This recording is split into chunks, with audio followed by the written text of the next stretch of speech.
Hi, my name is Gail Norris. I'd just like to share how I become a Christian, a bit of my life.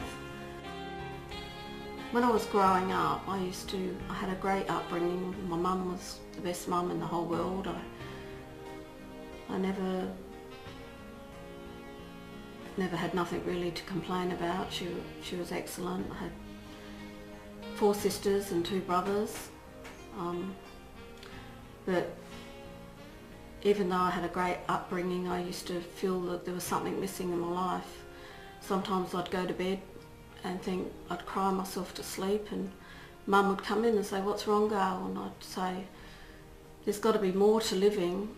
There's got to be more to life than just living and then dying. You know, there's nothing. When you die, you just go to the grave." Well, that's what I always believed. Met this guy called Howard, and he was a biker. He used to ride with the Iroquois and the Mandanas, and I was only 15 or 14 and a half, 15, and I just worshipped the ground he walked on. Anyway, I was going out with him for a while, and I fell pregnant, and I was stoked. I was over the moon. I had a beautiful boy named Robert. He was the apple of my eye. When my ex-mother-in-law said to me, you know, "You've got to have an abortion," and my family, not my family but Howard's family, didn't believe that it was his child, I just cried, because I just only had eyes for Howard, but that didn't matter. Anyway, I had Robbie, and Howard walked out on me, and I had to my mum helped me rear Robbie, and when he was about 2 years old, I moved out and I got a flat in Salisbury. I was a bit wild. I used to go out all the time, and used to drink a fair bit, and just thought life was just one party. You know, if any signs of trouble, I'd turn to my mum and talk to her, and she was fantastic.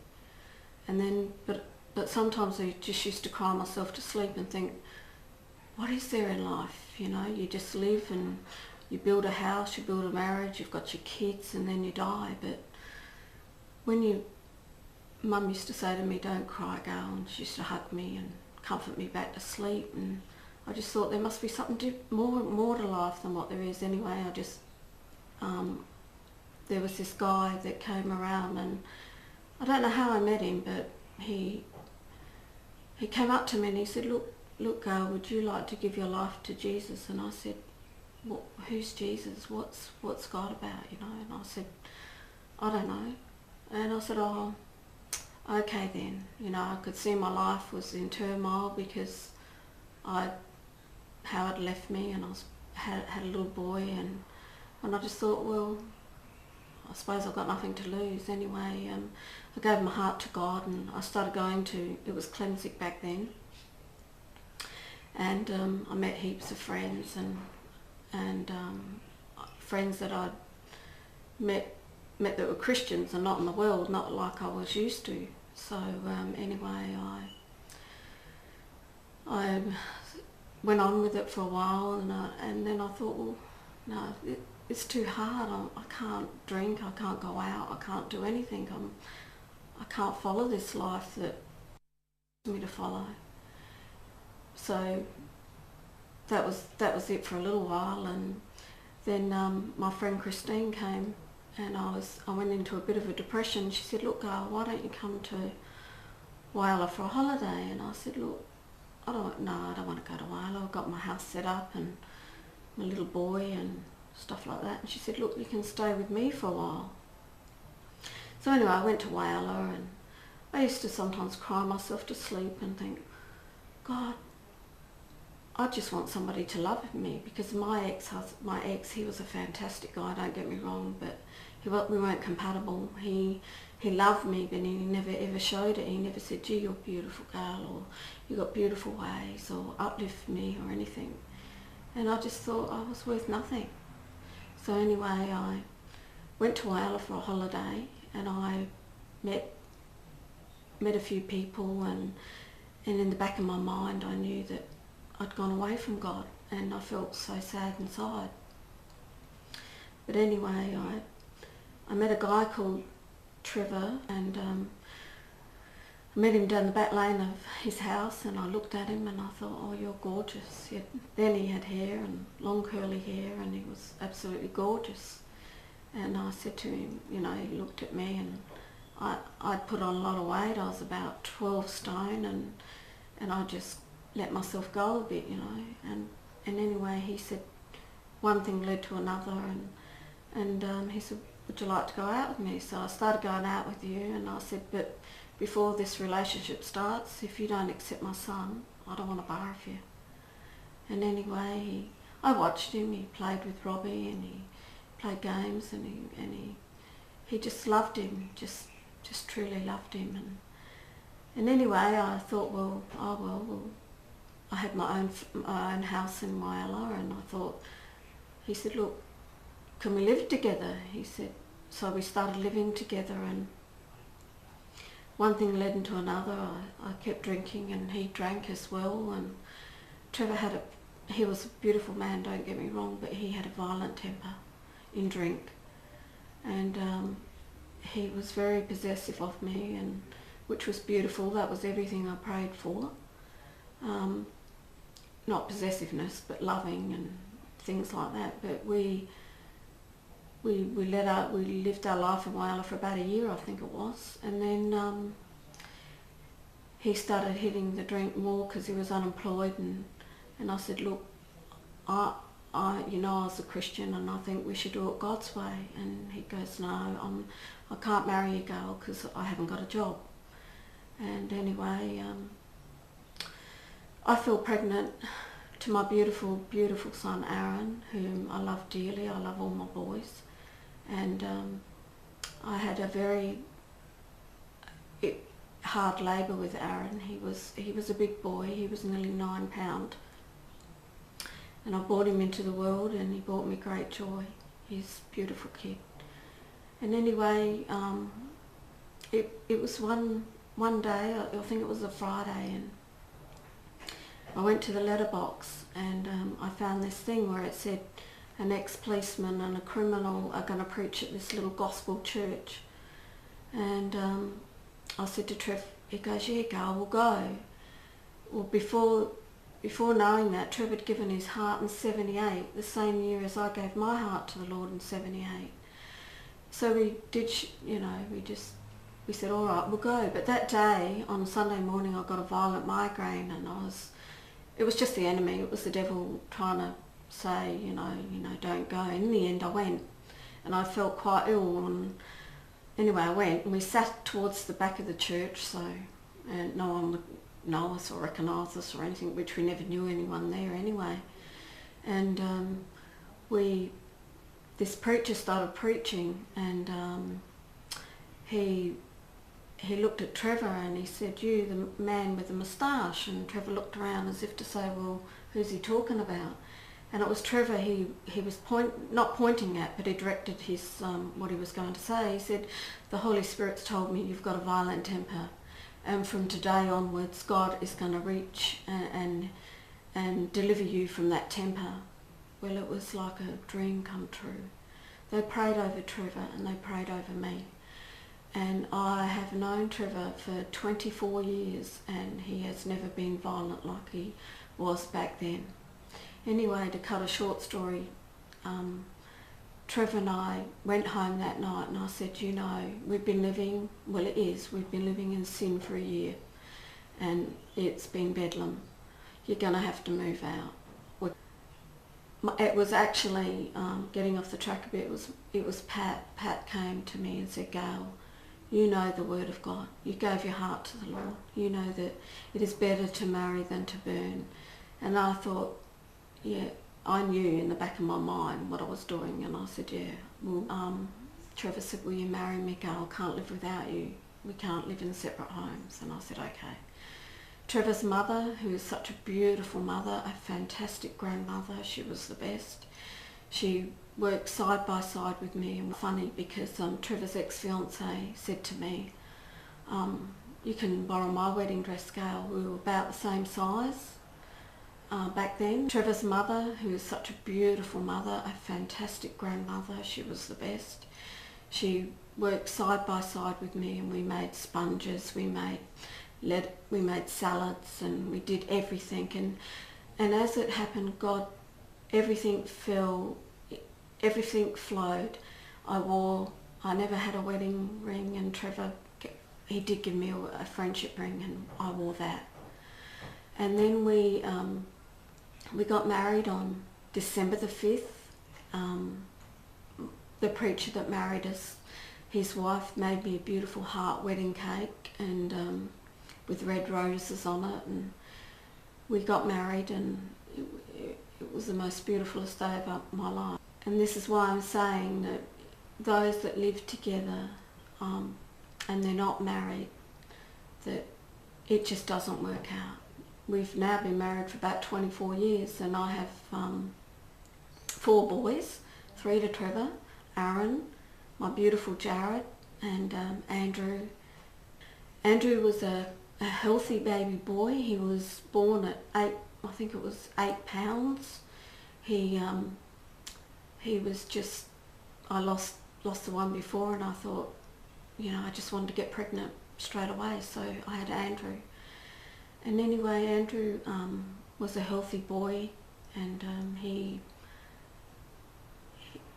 I didn't want any more children after him, so I had my tubes done, and following that I had my hysterectomy because I suffered badly with PMT.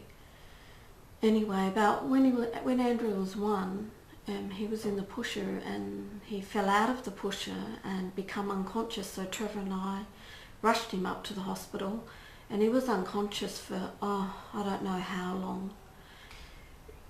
No, Andrew used to complain to his daddy and say, "Daddy, I've got a headache," and it went on for a while, and so Trevor would crush him up a Panadol, or buy the Panadol syrup and give it to him, and his eyes would sort of roll back in the back of his head, and then he'd go to sleep, and I never thought any more about it, but like one day I went round my mum's, and Andrew vomited over everything, and she said, "Gail, Andrew really needs to see someone about that." So I took him to a gastroenterologist, I think that's what it's called, and they found that he had a stomach full of ulcers, which they removed, but still, and they closed up his esophagus, which he can't vomit anymore, he just has to let it out the other end.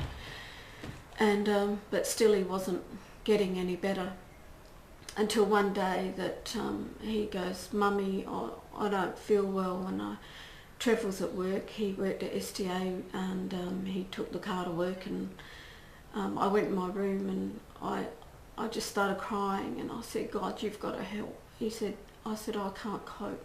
I have 4 boys, 4 children to look after, and he just breaks my heart every time I see him vomit, and the eye, his little eyes would be sunken right back in." So I said to the Lord, "You've got to help me." And I caught the bus in, I grabbed Andrew and Jared and took them in. No, actually I didn't. I rang my sister-in-law, Cheryl, who's a fantastic sister-in-law. And she said, "Wait on, Gail, I'll be there in about half an hour." So I packed up all their goods, and I went into the hospital.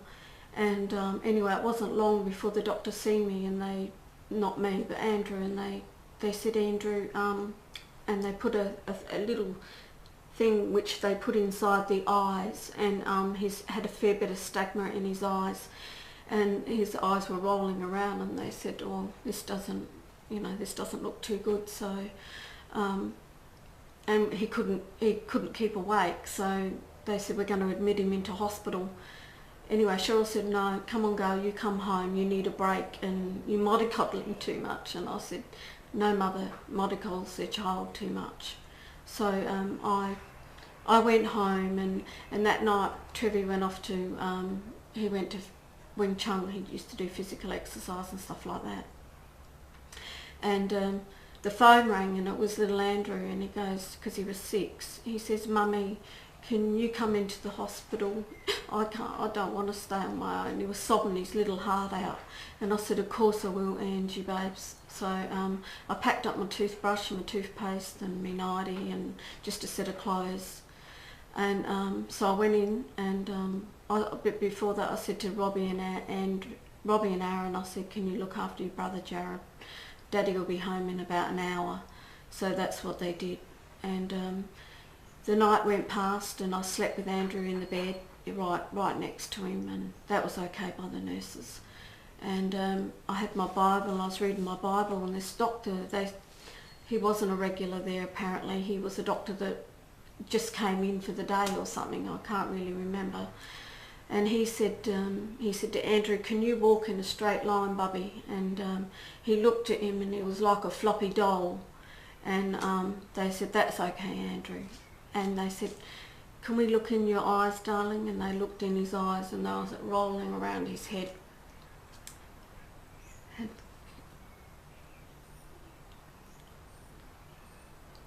the doctor said, "We're going to take him off and we're going to do a brain scan." So that was okay. We weren't allowed to in there, so I went off into the room and made myself a strong cup of coffee.